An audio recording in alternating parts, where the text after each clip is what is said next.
विश्व आदिवासी दिवस पर राजस्थान साहित्य अकादमी उदयपुर में आदिवासी कवि एवं कविता का आयोजन किया गया। दिवस के उपलक्ष्य में आज साहित्य अकादमी के माध्यम से आखिर हम समाज को क्या कहना चाहते हैं? सबसे पहले तो मेरा नमस्कार सभी को मेरी तरफ से और मेरे आदिवासी समाज की तरफ से सभी को आदिवासी दिवस की बहुत बहुत शुभकामनाएं और ढेर सारी बधाई देती हूँ।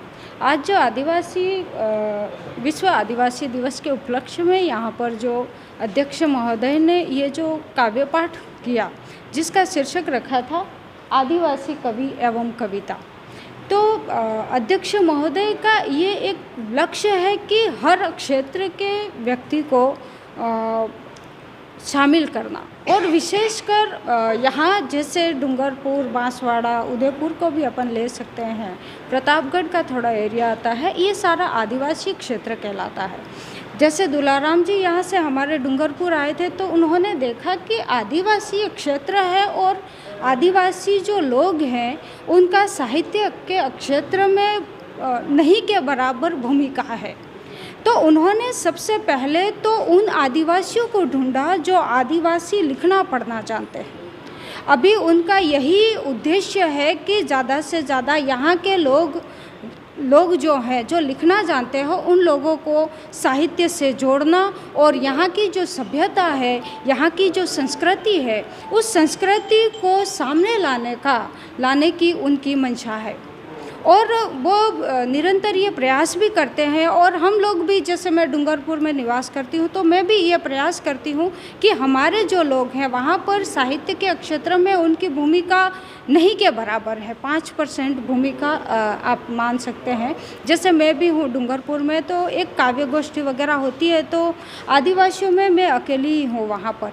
सुनीता जी हैं पर सुनीता जी डूंगरपुर में उनका आना जाना नहीं के बराबर है। अब तो खैर उन्होंने आना भी शुरू किया है और वो लोगों का जोड़ने का काम भी कर रही है। तो इस तरह से उनका यही है कि अधिक से अधिक आदिवासी जो जनजाति है, गरासिया है, भील है, मीणा है, उन जनजातियों से युवा जो है, विशेषकर युवाओं पर वो जोर दे रहे हैं कि वो युवा सामने आए और आकर फिर साहित्य के क्षेत्र में भी अपना नाम करें। जैसे राजनीति में, सामाजिक क्षेत्र में जिस तरह से आदिवासी युवा सक्रिय हैं, उस तरह से साहित्य के क्षेत्र में भी युवा सक्रिय रहे। इसी उद्देश्य को लेकर आज सहारण साहब ने यहाँ पर आदिवासी कवि और कविता के नाम से उन्होंने एक कार्यक्रम आयोजित करवाया। इसके पीछे का उद्देश्य यही था कि अधिक से अधिक आदिवासी जनजाति जो है, उस आदिवासी जनजाति से युवा वर्ग है, वो युवा वर्ग इस साहित्य से जुड़े और साहित्य के क्षेत्र में अपना नाम करे, अपनी सभ्यता को, अपनी संस्कृति को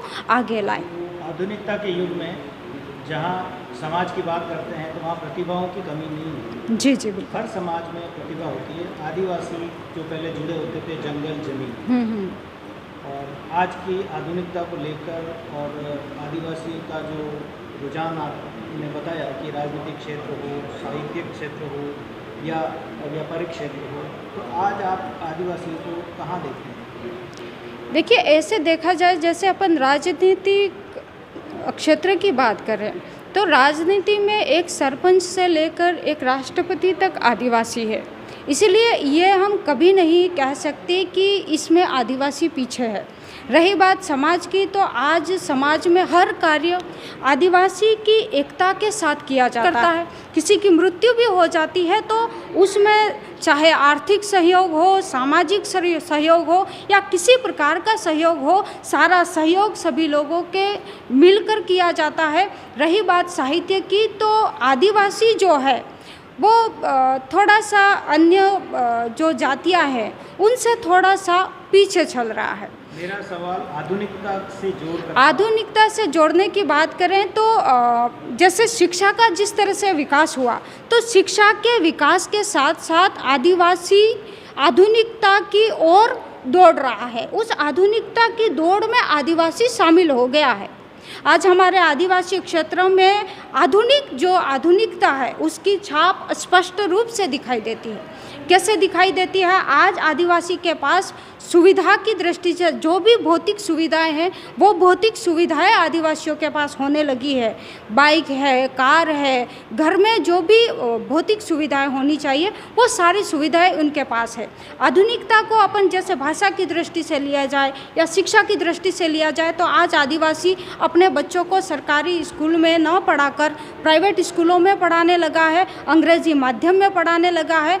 आदिवासी आज अच्छी शिक्षा हासिल कर रहा है, उच्च शिक्षण संस्थाओं में जा रहा है। उसका रहन सहन, उसकी वेशभूषा, उसका खान पान, उसका पहनावा, सब कुछ आधुनिकता की झलक उसमें दिखाई देती है। आदिवासी कलेक्ट्री के आगे धरना देने के लिए बैठा हुआ है। आज भी रैलियां निकाली जा रही है। कल की ही बात है, कल अखबार में आया होगा, परसों शाम को मणिपुर का जो ये कांड हुआ उसको लेकर एक रैली निकाली गई थी। तो निरंतर आदिवासी जो है उनको न्याय दिलाने के लिए सक्रिय है। आज भी किसी लड़की के साथ, किसी महिला के साथ, किसी भी पुरुष के साथ कोई अन्याय होता है तो पूरा आदिवासी समाज एकजुट होकर लड़ता है और उसका हक दिलाने की या उसको न्याय दिलाने की कोशिश करता है। हमारे MLAs MPs भी ट्राइब के हैं, इसके बावजूद भी हम दोष दूसरों को देते हैं। तो इसके लिए ज़रूरी यह है कि समाज में समाज सेवक और युवाओं को इस बात की ज़रूरत है कि वो राजनेताओं को किस तरह से अपनी दिशा से और सही दृष्टिकोण बता करके वो उनको सही रास्ते पर आने के लिए और विकास के लिए बाध्य करें। प्रेम, भाईचारा पर आधारित होना चाहिए और किसी की मानो मत। आज के सरकारी अधिकारियों के लिए ज़रूरी है कि जो लीगल काम है वो लीगल तौर तरीके से करें।